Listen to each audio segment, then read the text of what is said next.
still now is that somehow what went on the head and the shoulders would eventually trickle down to the ground.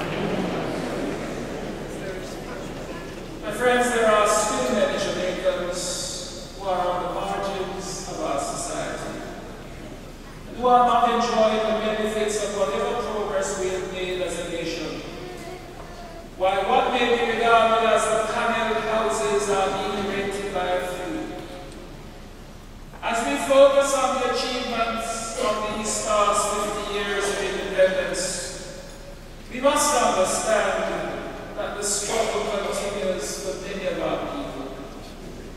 As the liberation, justice, and equality for many of our, which are embedded in the aspirations of our independent people, have not been achieved for many. There is still not equality for all before the law, and in access to opportunities and the collective resources of this country. Additionally, we must be concerned about the pervasive abuse of our children, human trafficking, poverty, unemployment, crime and violence, social injustices, the protracted delays in delivery of justice through the courts, the plight of the disadvantaged and marginalized, corruption, the neglect of the environment, and of course challenges within the educational system, to name a few. Just as disturbing is the level of political tribalism which continues to plague the country and which is kept alive by our political leaders at every opportunity.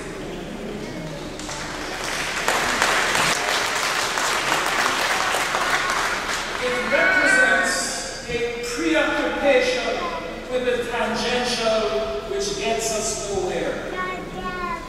Some of you may have seen that this dynamic led to the recent quarrels in our House of Parliament over these independence celebrations. The song, the color on the cover of our program, resulted in a disgraceful brawl between both sides of the House in recent weeks. All of this taking place in a context in which there is no vision for the nation around which we can unite as a people. We are a nation on a mission. But where is that mission supposed to be leading? Or are we just wandering aimlessly and changing course with every general election?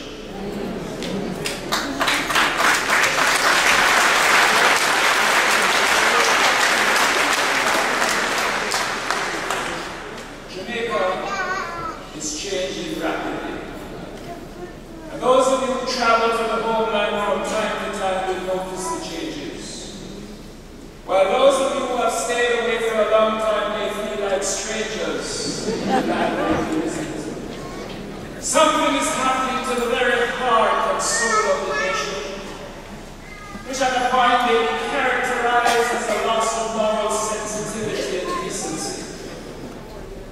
We live in a society which is permeated at every level by dishonesty and corruption, and in which we benefit cooperatively from ill-gotten gain and not just the acts of corruption supposedly committed only by politicians.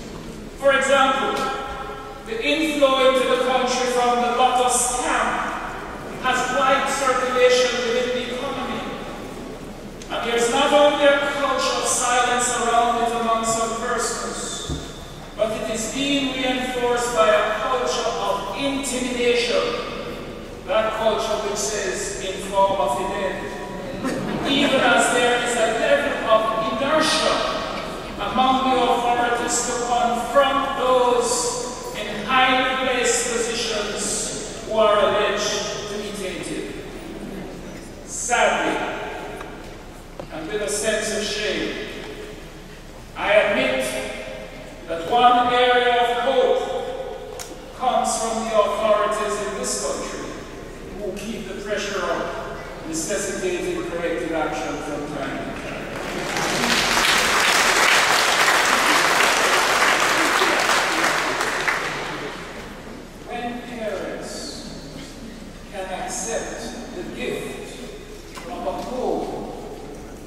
a 15-year-old who is not working and be contented with it.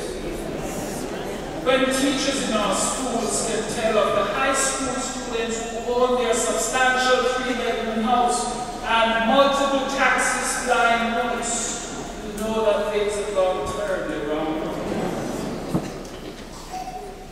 But who do you think are the corrupt people?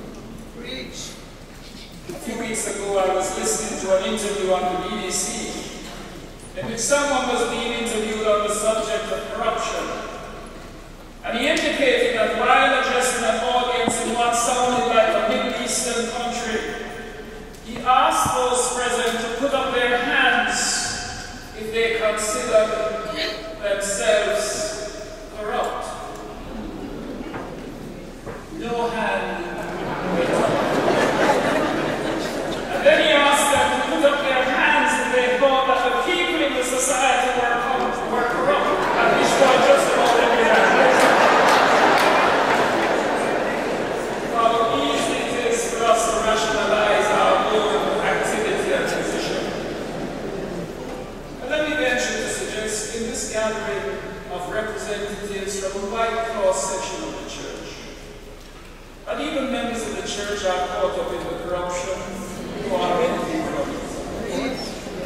I recall an incident some time ago in which the security company couriers inadvertently left $1 million Jamaican in a bag in the ATM booth on the location in Portmore.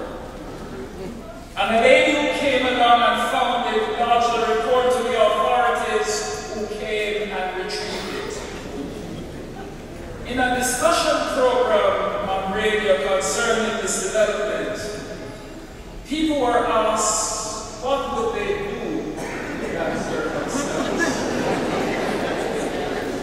One man declared that had it been his wife who found that money and returned it, he would be the life of her.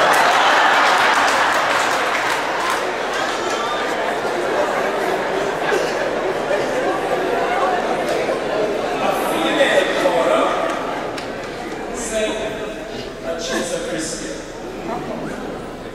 And if she found the money, she would keep half for herself.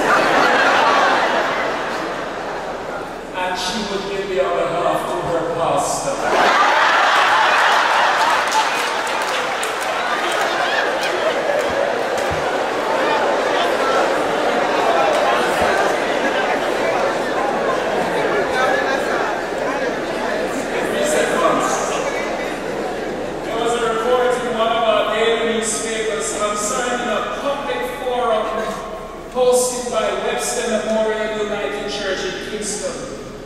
A forum which was entitled A Conversation on Corruption. And at that forum, the minister of the host congregation is reported to have said, among other things, he was hopeful that as a nation, we would rediscover what it means to blush. It is a most telling comment on the level of corruption which pervades the society, to the extent that he suggested we have lost our sense of shame.